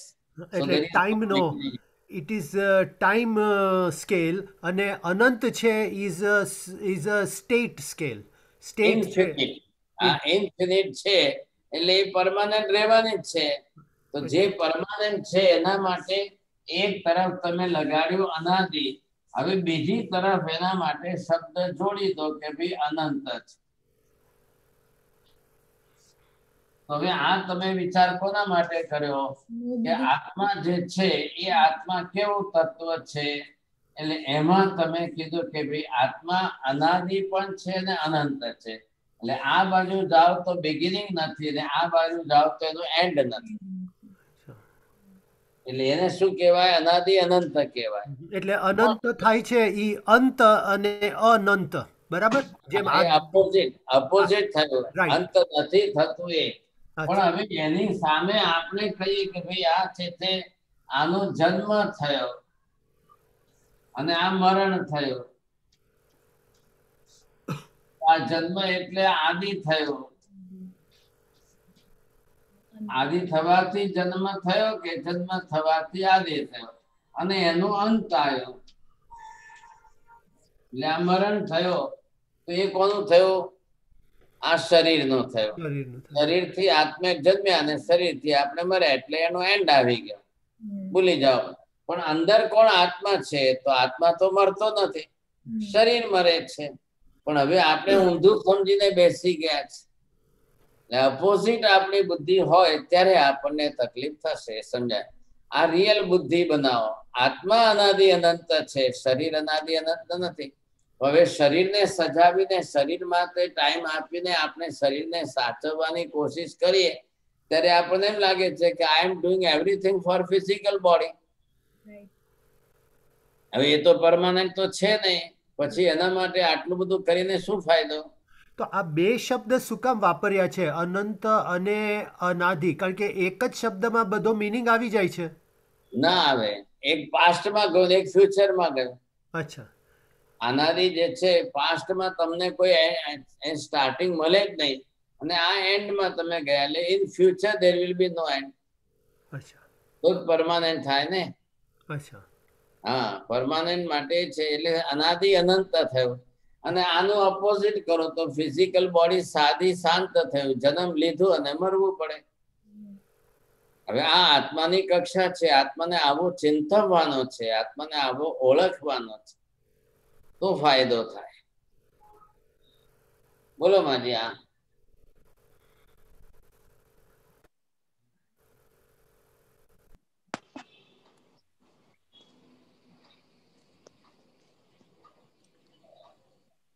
ક્યાં ગયા? ઓલો બોલવા વાળા માજી છે ને, हाँ બ્લુ સાડી વાળા. બોલો. જી એમ કે આ બધું તમે જ્ઞાન આપો છો અમને, એ બધું જ્ઞાન અમે લીધું, બરાબર છે. પણ હવે આવતા ભાવમાં તો ખબર નથી આપણો ક્યાં જન્મ થશે. આ બધું જ્ઞાન આપણને રહેશે ખરું? આ બધું આ જ્ઞાન નહીં રહે ને, સંસ્કાર રહી જશે. અચ્છા, ખ્યાલ આવ્યો? સંસ્કાર. હવે તમે જે બીજા કર્મ ન બાંધો ને આ જ્ઞાન પાછું જતું રહે એવું આપણે ન કરીએ, એનું ચિંતન, મનન, સ્વાધ્યાય, સ્મરણ, રિવિઝન આ બધું કરતા રહીએ ને જ્ઞાનની મસ્તીમાં રહીએ તો જ્ઞાનના સંસ્કાર સારા રહે. સીધા અહીંથી જેવા મહાવિદ્યામાં જાઓ તમને સાંભળતાની હાથે બધું ઉપસ્થિત થવા માંડે. અહીંયા જ આપણે ભૂલવા માંડ્યા. હવે પતી ગયું, મહારાજે બોલ્યા તને કીધું તને સાંભળ્યું તું ને ગયું. હવે કાંતિ સાંભળી ગયું तो फिर आपका सब चला जाएगा. तो ये इसको कहते हैं स्वाध्याय. अब आप रिपीट करते करते उसकी मस्ती में आप रहो तो बरोबर आपके संस्कार सामने आएंगे. so that છે પણ આના માટે પણ તમે લાસ્ટ મહિના પહેલા કહ્યું હતું ને, તો એમાં મને અત્યારે ફ્રૂટ માટે મને એક શંકા છે કે જે સંતરા આવે છે તે સંતરામાં બધી ઘણી બધી પેશીઓ હોય છે બધી, બરાબર છે? તે દરેક પેશીમાં જીવ હોય છે? ખાલી બીજમાં. હા, બીજ બરાબર. જેટલા બીજ નીકળે દર બીજમાં જીવ હોય. બીજમાં જ હોય. અચ્છા અચ્છા, બરાબર છે. બસ. કેમ કે હવે કઈ પણ વસ્તુ ખાઈએ વિચાર છે કે આ વસ્તુ ખવાય કે ના ખવાય, દરેક વિચાર કરીએ છીએ અમે. તો હવે નારંગી ના બધી પેશીઓ છે કે દરેક પેશીમાં જીવ હશે એમ થાય છે? ખાલી બીજમાં બસ. તો મહારાજ સાહેબ બીજ કાઢીને પછી 2 ઘડી તમારે રાખવાની અને પછી ખાવાની? બસ બરોબર. અચિત કરીને. કાશનામાં તો ના, કાશનામાં બધે 48 મિનિટ પછી ખાવું પડે ને. ફરક શું પડે? તરત જ ખાઈ લઈએ કે પછી ખાઈ લઈએ, ફરક શું પડે? અંદર તો જીવ છે નહીં ફળમાં. એનું કનેક્શન જે છે ને કાકા, એ કનેક્શન છૂટે એ પછી અચિત થાય એમ.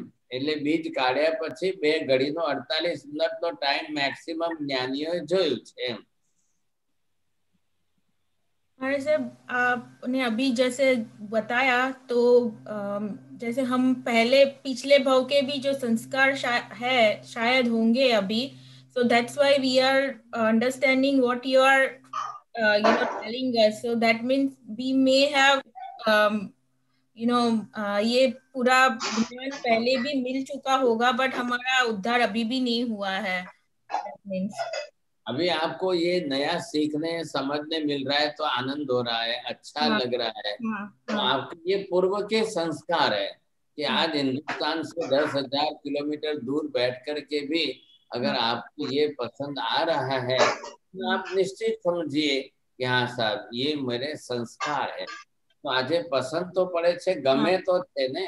कई बार कई चीजें हम प्रैक्टिकली लाइफ में नहीं भी आचर सकते हैं, लेकिन हमको बहुत अच्छी लगती है, बहुत बिल्कुल सही है. अब संसार आपके व्यवहार से उल्टा है, बाहर की दुनिया में पूरा संसार सब उल्टा है, लेकिन रियलिटी ये सच्चाई है. अब ये इतना समझ में आ रहा है तो ये संस्कार पड़ेगा. फिर ऐसी परिस्थितियों में भी आप अलिप्त होकर के रह सकते हो, ये विशेषता. तो दैट मीन्स दैट आगे के जन्म में भले ये याद ना रहे बट संस्कार तो आत्मा में जो पड़े हैं वो रहने ही वाले हैं और वो कंटिन्यूअस रहेंगे ही रहेंगे.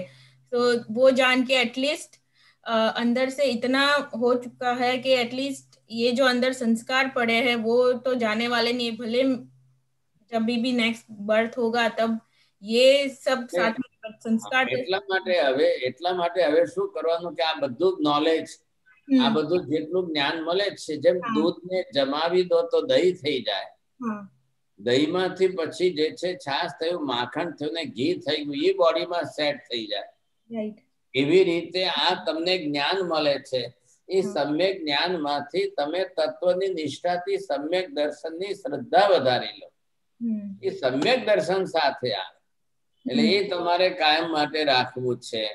જ્ઞાન આજે કાલે થોડું ચેન્જ થઈ જશે, બદલશો, પણ સંસ્કાર નહીં જાય તો એ કામનું જ છે ને. આપણે અત્યારે જીવી રહ્યા છે જ્ઞાન ઉપર જ આપણો આધાર છે. શું અને આ આખો વ્યવહાર આખો જે ચાલી રહ્યો છે જ્ઞાનથી ચાલી રહ્યો. તમે શીખવા સમજવા માટે તૈયાર થયા છો તો અમે તમને समझावी. अभी आप देखो तो सब जने भले 2 घंटे बैठो तो भी आपका ज्ञान का व्यवहार है. अब जो मिलता है उसको समझकर बुद्धि में दिमाग में सेट करते. महाराज साहेब, ज्ञान तो लઈએ છીએ પણ એના ઓટોમેટિક કઈ સંસ્કાર થાય? આટલું સાંભળવામાં સંસ્કાર થઈ ગયા? હવે આ જ્ઞાનથી તમને પ્રેક્ટિકલ આચરણ કરવાનું મન થશે ને. પ્રેક્ટિકલ લાઈફમાં તમને આચરણ કરવાનું મન ક્યાંથી થશે? જ્ઞાનથી. તમે જાણ્યું, સાંભળ્યું, સમજ્યા, શીખ્યા ત્યારે તમને પ્રેક્ટિકલ લાઈફમાં આચરણ કરવાનું મન થયું. અધરવાઇઝ નહીં થાય. તમે એનું જ્ઞાન જ નહીં લો તો તમને ઈચ્છા જ નહીં જાગે, કઈ નહીં થાય. જ્ઞાન લીધું ને આચરણમાં ન આવ્યું તો એ સંસ્કાર થયા ખરા? હવે એ લેવાનું છે. જ્ઞાનમાં તમે લો, આચરણમાં ન આવવાનું કારણ તમારા પૂર્વના કર્મો જોર કરે છે. कर्म के संस्कार भारी है, लेकिन उसको दबाने के लिए ज्ञान के सिवाय दूसरा रास्ता भी नहीं है. बस तो आपको जो है कर्म का उदय, वो कर्म की प्रवृत्ति आपको असर करेगी, लेकिन ज्ञान से आप उसको पीछे घटाते घटाते फिर आत्मा को आगे बढ़ाइए तो काम हो जाएगा. हाँ नहीं महाराज साहब, मैं बोल रहा था कि ज्ञान संस्कार कब बनता है? જ્ઞાન તમે કેટલુંક જાણવામાં, કેટલુંક પ્રેક્ટિકલ લાઈફમાં આચરવામાં, કેટલુંક માનવામાં, એમ ત્રણેય રીતે એનું ભેગું થશે ત્યારે સંસ્કાર બનશે ને. ખ્યાલ આવ્યો? શાકભાજી બજારમાં મળ્યા, ઘરે લાવ્યા, ધોયા, સુધાર્યા, પછી એને શાક સબ્જી વઘારી કરીને તૈયાર કર્યો ત્યારે એક શાક થયું.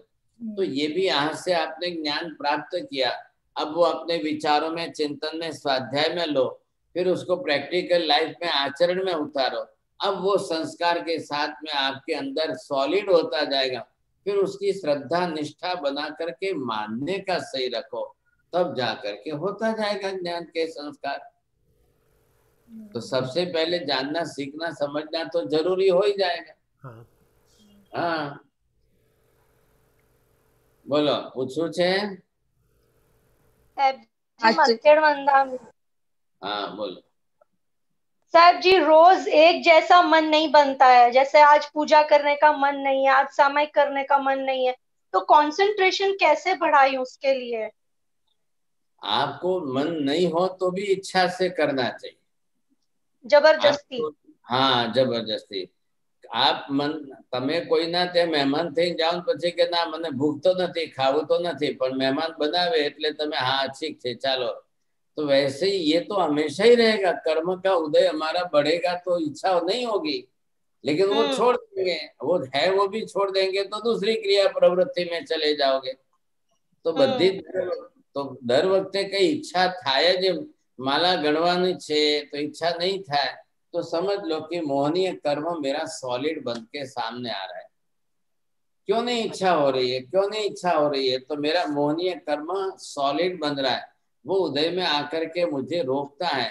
तो आपको कर्म को दबाने के लिए, कर्म का प्रमाण घटाने के लिए आपको पुरुषार्थ करना जरूरी. आप वो छोड़ दोगे तो कर्म और बढ़ जाएगा, फिर और बढ़ जाएगा. तो कई लोग नहीं करते हैं, मंदिर होते हुए भी नहीं करते हैं, सामायिक करते हुए भी नहीं करते हैं, गुरु महाराज जो उपासना में व्याख्यान हो तो भी नहीं. तो क्या है कि उनका एक मोहनीय कर्म के 2 डिवीजन, एक चारित्र मोहनीय, एक दर्शन मोहनीय. अब चारित्र मोहनीय जोर करेगा तो वो छोड़ देगा, नहीं करना है, मुझे नहीं पसंद है. अब आपको थोड़ा बहुत तो मन जबरदस्ती करनी पड़ेगी, तभी जा करके होगा, नहीं तो छूट जाएगा फिर हाथ में से. मन हो या ना हो, मन बना के करना है जरूरी. बस. It is like kids को कंपल्सरी કરવાનું. कंपल्शन આપણું બધે જાવ ને મહારાજ.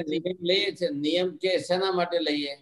व्रत लिए, नियम लिए, पचखांड लिए, हर बार तो मन नहीं होता है, लेकिन व्रत में आ गए, चलो नियम से कर लो, नहीं तो दूसरी प्रवृत्ति में चले जाओगे। उससे बचने के लिए और फिर संस्कार तो डालना ही है आत्मा को, तो वो संस्कार बन जाए। સંસ્કાર તો હશે, મન તો બદલી જવાનું ને આપણે નવા ભાવમાં, તો આપણે મન તો આ નહીં જ રહેવાનું ને આપણું, આ મન બદલી જવાનું ને આપણું, તો તે શું કરવાનું આપણે, એના માટે શું કરવાનું આપણે? જબરજસ્તી કરવાની, પછી જ્ઞાનનું ચિંતન મનન કરીને કરશો એટલે વધારે કરે. એટલે આ સમજાવ્યું છે એનું ચિંતન મનન રોજ કરવાનું, દરેક ક્રિયામાં, દરેક પ્રક્રિયામાં. જે ક્રિયા કરવાનું મન નથી થતું તો બીજા પણ આપણને એનું મહત્વ સમજાવે છે ને, એ સમજાવે તો આપણે આપણી જાતને એનું મહત્વ સમજાવીએ તો તરત જે છે ન કરવાનો હેતુ આપણો ટળી જાય. બરાબર છે. એવરી મિનિટ ઓફ યોર આપણા टाइम अवेयरनेस लावानी, एवरी मिनट व्हाट हम जो भी करते हैं every minute we need to think ये आत्मा का गुण है कि नहीं है. और महाराज साहब एक और जो मोहनीय कर्म का आपने जो बताया कि मोहनीय कर्म को घटाने के इतने सारे रास्ते हैं, तो अभी उसमें पुण्य पाप नहीं आएगा, उसमें हमारा अपना अप्रमत्त भाव है वही काम करेगा. क्या है, पुण्य पाप से आपका कोई मोहनीय घट नहीं जाएगा. अच्छा, पुण्य बढ़ने से मोहनीय कर्म घटता नहीं है. आपको जो है पुण्य मोहनीय कर्म घटाने के लिए तो अंदर से आपको गुण ही बढ़ाना है, अप्रमत्त भाव बढ़ाना है, गुण का आचरण करना है, तो मोहनीय कर्म घटेगा. नहीं तो फिर वो तो बढ़ता ही रहेगा. आप बोला इन्होंने कि मन नहीं हो रहा तो छोड़ दिया, पूजा छोड़ दी, सामायिक छोड़ दी, ये सब छोड़ते जाओगे तो फिर मन के किसी न किसी क्रिया प्रवृत्ति में तो रहेगा कि नहीं. एक लेडीज है यहाँ पर, उनको रूमेटाइड आर्थराइटिस हो गया, 72 की एज हो गई है. अब वो नेबर के साथ बैठ करके प्लेइंग कार्ड खेलने में 4 घंटे बिताते, लेकिन उनको बोलो सामायिक करनी है तो बोलो मेरे को ये दुखता है, मेरे को ये दुखता है, मेरे को ये दुखता है. तो वहां 4 घंटे तक जा करके वो नेबर्स के साथ प्लेन कार्ड खेलने में टाइम पास करती, तो वहां उनको कोई तकलीफ नहीं हो रही है. तो यहाँ पर क्यों सामायिक करने में क्यों तकलीफ होती है, मन नहीं लगता है. अब 72 पर उनको बोलो तो मन नहीं लगता है. अब मन को छोड़ करके जबरदस्ती करके कभी किया नहीं तो संस्कार पड़े नहीं मेरी इच्छा नहीं होती है, नहीं मेरी इच्छा नहीं होती है. तो ये कौन है, इच्छा નથી થતી, ये मोहनीय कर्म क्लियर कट एनी लैंग्वेज बोले. आज ये इच्छा नहीं हो रही है, आज ये इच्छा नहीं, तो आपको समझना चाहिए कि मेरा ये कर्म उदय में आ रहा है, मेरा ये कर्म उदय में आकर मुझे टाल रहा है. तो उस समय आपको थोड़ी सी ज्ञान दशा को समझकर चिंतन मनन करके थोड़ी सी जबरदस्ती कर रही, उससे कोई नुकसान नहीं होता है, फायदा ही ये करना चाहिए. तो उसके लिए पुण्य जरूरी नहीं है, माइंड ने कंट्रोल में करवानो. पुण्य तो खाली सुविधा दे रहा है. अच्छा, कह रहे हैं पुण्य आपको जो है ऑल अदर एसेसरीज जो है वो सब अच्छी तरह से दे रहा है, लेकिन करने के लिए आपका पुरुषार्थ प्रबल चाहिए था, पुरुषार्थ काम करेगा. बहुत धन्यवाद महाराज. बोलो. બહુ સરસ સમજાવ્યું સાહેબ, બહુ સરસ સમજાવ્યું આજે. બોલો. સરસ સમજાવ્યું, ખૂબ અનુમોદના ને અમારામાં આટલી બધી તમે મહેનત કરો છો તો ખૂબ ખૂબ અનુમોદના મહારાજજી, કે તમારો ઉપકાર જિંદગી પર નહીં ભૂલીએ. થોડી વાર બોલવાનું બંધ રાખો, બીજાને બોલવા. ક્વેશ્ચન મથેણ વંદામી મહારાજ સાહેબ. સાહેબજી મારે એક ક્વેશ્ચન પૂછ્યું હતું which is not in this topic, પણ મારે આપણે જેમ કહીએ કે મહાવીર ભગવાન 72 years સુધી હતા, અથવા તો પાર્શ્વનાથ ભગવાન was living for 2000 years, તો એ યર સ્પેન કેટલું હતું? what was the year span? Adinath ભગવાન 10,000 years હતા, તો what is that year span? Life span from birth to death cycle તક જેમનો લાઈફ સ્પાન છે એ યર છે કે ભાઈ પાર્શ્વનાથ ભગવાનને જન્મ લીધા પછી મર્યા ત્યાં સુધી 100 વર્ષ લાગ્યા, એ 100 વર્ષ સુધી હતા. નેમિનાથ ભગવાને જન્મ લીધો અને મૃત્યુ આવી ત્યાં સુધી 1000 વર્ષ તક રહ્યા. એમ તમારું લાઈફ સ્પાન છે કે નહીં? તમે જન્મ્યા છો, યોર બર્થ ડેટ. હવે બર્થ ડેટ પછી જ્યારે તમારી જે છે ડેથની ડેટ આવશે ત્યાં સુધીનું એ તમારું લાઈફ સ્પાન દરેકનું હોય છે. એ પણ આવ્યા હતા, જન્મ્યા હતા. તો ઈ યર ઇઝ વોટ 12 months? આપણું જે 12 months છે ઈ કે ઈ ડિફરન્ટ યર્સ છે? It is permanent system. 30 days 1 month and 12 months 1 year. It is permanent system for all. Everywhere. હા, એટલે એમને પણ વર્ષ એ જ ગણવાના. 1000 વર્ષનું નેમિનાથ ભગવાનનું લાઈફ હતી તો એમને પણ 12 મહિનાનો જ વર્ષ ગણાય. બધાના માટે છે. જી, ટાઈમ સાયકલ તો એની જ છે ને, ટાઈમ સાયકલ તો બદલતી નથી. જી, જી. નમો હરિહંતાણમ, નમો સિદ્ધાણમ, નમો આયર્યાણમ, નમો વજ્જાયાણમ, નમો લોય સવસાપુનમ. એસો પંચ નમકારો સર્વભાવપણાસણો મંગલાણમ ચ સર્વેસિં પરમં હવૈ મંગલમ. મંગલમ ભગવાન વીરો, મંગલમ ગૌતમ પ્રભુ, મંગલમ સ્થૂલભદ્રાદ્યા, જૈન ધર્મોસ્તુ મંગલમ. ચત્તારી મંગલમ અરિહંતા મંગલમ, સિદ્ધા મંગલમ, સાહુ મંગલમ, કેવલી પન્નતો ધમ્મો મંગલમ. ચત્તારી લોકોત્તમ અરિહંતા લોકોત્તમ, સિદ્ધા લોકોત્તમ, સાહુ લોકોત્તમ, કેવલી પન્નતો ધમ્મો લોકોત્તમો. ચત્તારી શરણમ પવજ્જામિ, અરિહંતે શરણમ પવજ્જામિ, સિદ્ધે શરણમ પવજ્જામિ, સાહુ શરણમ પવજ્જામિ, કેવલી પન્નતમ ધમ્મં શરણમ પવજ્જામિ. સર્વમંગલ માંગલ્યમ સર્વકલ્યાણકારણમ, પ્રધાનમ સર્વધર્માણામ, જૈનમ જયતિ શાસનમ. ધર્મલાભ બહુત આશીર્વાદ. ત્રિકાળ વંદના સાહેબ, શાંતા મારી ત્રિકાળ વંદના. ત્રિકાળ વંદના સાહેબજી.